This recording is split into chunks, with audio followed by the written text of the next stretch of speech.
Well, here we are, everybody.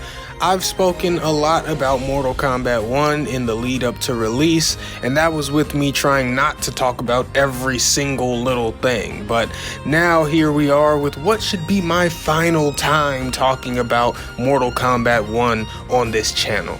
That's probably a lie, but it's true until proven otherwise. So, true until probably like next week or something. Anyway, yeah, the game is out and has been out for just under a week now, and at the time of this recording, I've played about 40 hours of it.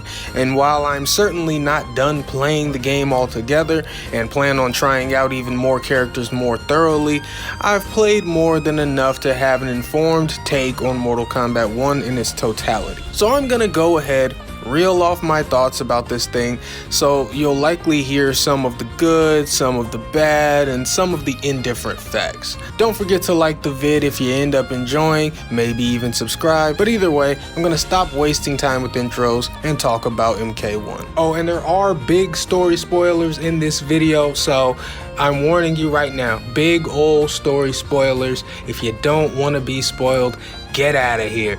This is your chance. This is it. All right?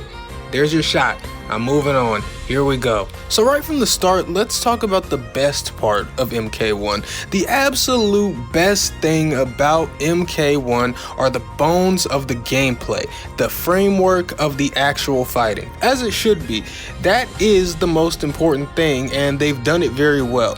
If you played MK11 with its scaled back comboing and more methodical approach to NetherRealm gameplay, then the gameplay of Mortal Kombat 1 will feel pretty familiar to you. However, it will also feel distinctly different because it is an evolutionary step forward in terms of that MK11 combat feel. And I said specifically that the bones and framework of the combat is done very well. Now, what I mean by that specifically is that on a base level, you and your opponent, armed with your combo potential and knowledge of the game going head up, is in full force. And the simple action of just making this game move a little faster than MK11, along with the floaty jumps and the potential to be comboed out of midair, is enough to make the game feel like a transformation. Not to mention, whether intentional or not, those changes also trade in on MK11's more universally defensive gameplay in favor of a more offensive heavy Mortal Kombat, not completely unlike MKX in that regard. However, NetherRealm covers their ass by including some creative defensive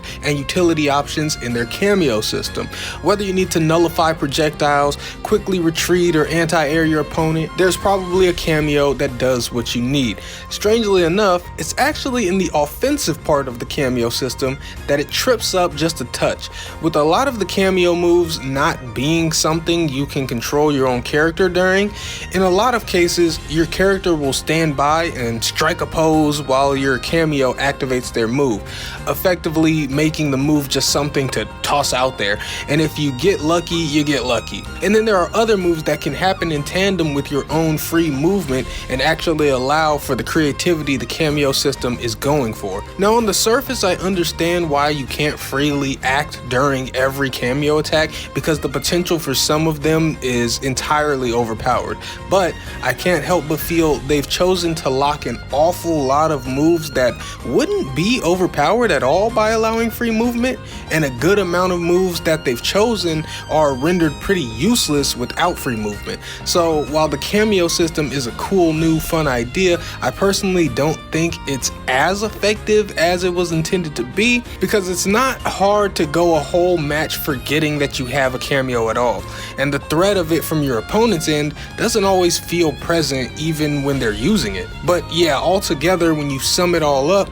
the combat of MK1 is great, and I think there's more than enough fun characters gameplay wise for any kind of player. So yeah, that's the gameplay, and of course the gameplay is the heart and soul of the game. It's at the core of it all, so it's the most important. But what about everything else? Well, this is where things get less great. Let's start with the story. NetherRealm story modes are always a big thing. They're a big part of the appeal of these games. And personally, I think the story of MK1 is the worst NetherRealm story mode.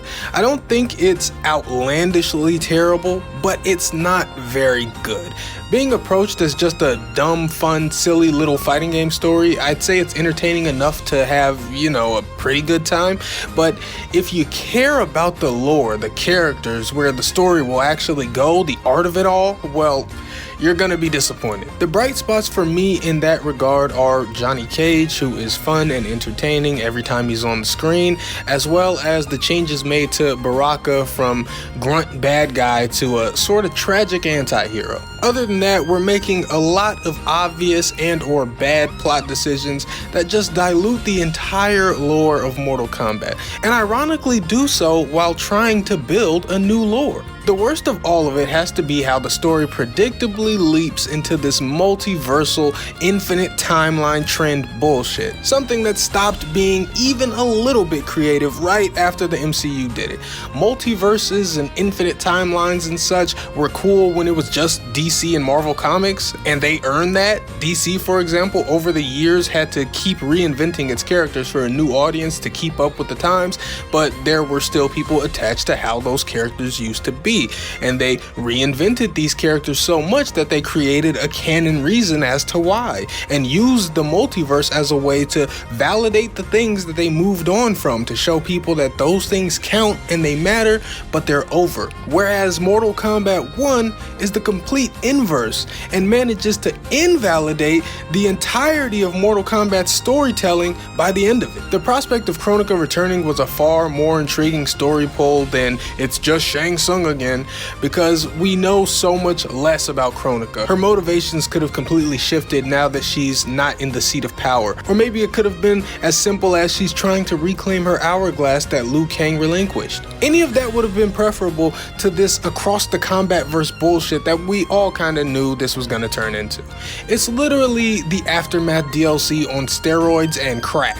Again, as just stupid brain dead entertainment, this is fine, but if you give half a shit about MK lore and storytelling, this fucking hurts. And the shakiness beyond core fighting continues in the new Invasions mode. Now let me start by saying I think Invasions is a solid mode, but it needs work. Mainly, I think it needs to be harder because it's fun going through and leveling up your fighter and whatnot, but once you start to out-level the enemies, it all becomes really trivial and starts to feel more like busy work. And it doesn't take very long to start over-leveling either. Also, I think they've gotta start having people actually craft these match and tower modifiers and test them, because they appear to just be randomly selected from a pool of modifiers in some cases, and that leads to some unbearably annoying matches. I did a match where there was this smoke modifier, where the smoke would alternate between high and low, and if it was high, your character would be staggered and cough when standing up. If it was low, you'll cough while ducking. But there was two of that modifier in the same fight, and so everything was just smoky, and both me and my opponent were just stuck there coughing in barely enough time to throw one punch between fits. And eventually, the timer just ran out. So yeah, there is annoying shit like that in this mode, as well as enemies who just have so much health that you'll struggle to beat them a single round within 300 seconds. It's not even hard, it's just annoying. But that kind of stuff doesn't completely dominate or sour the mode, and with Invasions being new, I do believe that Season 2 will be a lot better, and even that meaningful fixes will likely come to this season. I think the most iffy thing about Invasions is that it's supposed to also replace the Crypt, which I'm all for, but Invasions just doesn't feel rewarding enough as you play through it. There aren't a lot of chests and treasures throughout the mode, and most of them just have the same hideous red and orange palette of a character's alternate skin. Again, I like Invasions. It's a promising mode that I had a lot of fun with in this one season, but promising means that it leaves something to be desired, and you don't have to investigate it too hard for those things to become apparent. There might also be less to unlock in Invasions because Mortal Kombat 1 has wildly downsized customization from the likes of MK11 and Injustice 2. In these early stages of the game, I almost feel like customization shouldn't even exist, it's so pitiful. And that's the thing, from what I can tell, when it comes to Mortal Kombat 1, while the combat and core gameplay have received a nice bump in quality, and one can even argue maybe the best that Mortal Kombat has ever seen, debatably, there's still the matter of everything else has been slashed, disrespected and glossed over.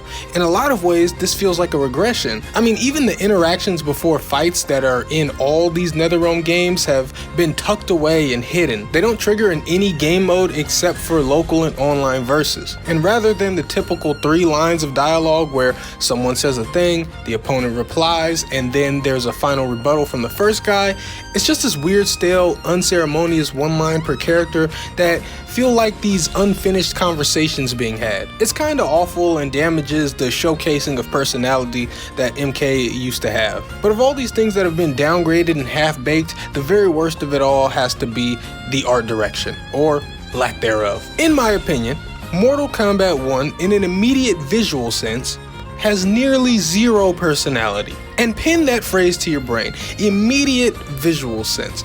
And I'll start with the roster for this point.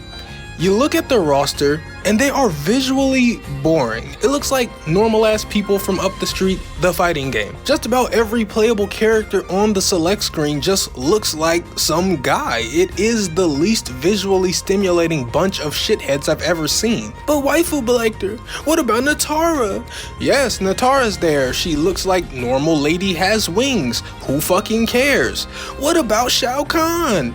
Yes, Shao Kahn is there. He looks like normal guy has horns. And when you look at Shao Kahn on the select screen, you can't even really tell if he has horns or not, or if that's just his helmet. Now listen, a lot of these immediate feelings may fade away once you're playing, because when the characters start doing things, they look really cool and or interesting. But when they're just standing there, designs showcased and on display, they look like a painfully boring gaggle of characters that mainly consist of just a bunch of normal looking assholes. I mean, I get that Sub and Scorpion are brothers now, but they literally just look like palette swaps. And I also get that it's MK1, they did it on purpose. I don't care, dude, it looks bad. Same goes for a lot of the cameo characters. Why does Stryker look like that? I know they're using his old school look, but it looks bad. Someone should have said, let's not do this. They should have used his MK9 design. Also Motaro. Motaro looks smooth and undetailed and horrible, because he's supposed to look like MK2.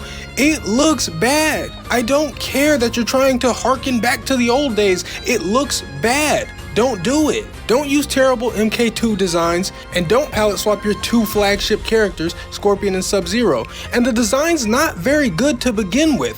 Why palette swap it? You're gonna do it twice? There's also the overall use of color in this game. The shading and general art direction are so devoid of personality and stimulation. It almost feels like it has no idea what it wants to be visually, and so they just settled on nothing. There's also the matter of all the technology-based characters being removed from the playable roster, effectively removing an entire tier of interesting visuals and depth. And listen, I don't really come to MK for wildly good character designs. They've never really consistently had that. Like, if you ask me, they could never pray to hold a candle to something like Street Fighter character design wise, but I still feel like MK1 is a tier worse than what they typically give us. And MK9, MKX, even MK11, with how realistic it got, still had an overarching degree of stylization. Mortal Kombat 1, more or less, doesn't have that at all. The only thing that is visually attractive from the jump are the stages. The stages are gorgeous. Literally the only place where this odd, sleek, modern Bob Ross-ass art direction has paid off for them. But that's just my opinion. When I consider everything that's going on with this game and the way it is, I just feel weird. I think this is a weird Mortal Kombat entry where I feel like it can simultaneously be argued that this has the best fighting in an MK game and is somehow still the worst NetherRealm game. And I don't definitively know either of those two things to be true, but I think you can make an argument for both. The gameplay itself makes it easy to want to play for hours once you start, but the distinct lack of personality makes it easy to not want to come back once you stop. I think if we just took this game for its gameplay and there was no presentation to digest and no other NetherRealm games that did things better beforehand, we'd have a 10 out of 10 here. because the gameplay is the most important thing, and this game has fantastic gameplay and is being carried by it.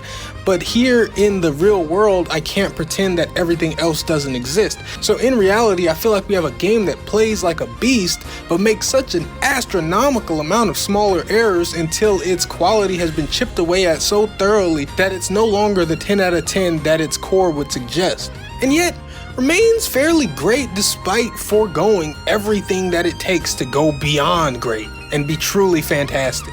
If I had to put a number on it, I'd give it an 8 out of 10. Not the score I expected to give Mortal Kombat, honestly, and not the way I expected to feel about Mortal Kombat, but this is the score I feel is true. As I play Mortal Kombat 1, it feels like there are long-term plans to keep this game supported for longer than NetherRealm games typically receive support. And so all I can hope at this point is that in a few years, when we have a much bigger roster and more refinement, I'll feel the game is closer to what it ought to have been. Anyway, thanks for watching this video. I hope you enjoyed it. Like and subscribe if you did. Also, hop in the comments, tell me your thoughts if you've played MK1. I'm sure you want to tell me how stupid and wrong I am, so why not go for it? And until next time, I am Waifu Belector. I am just a normal guy. I like hentai, and I think MK1 is weird. Goodbye.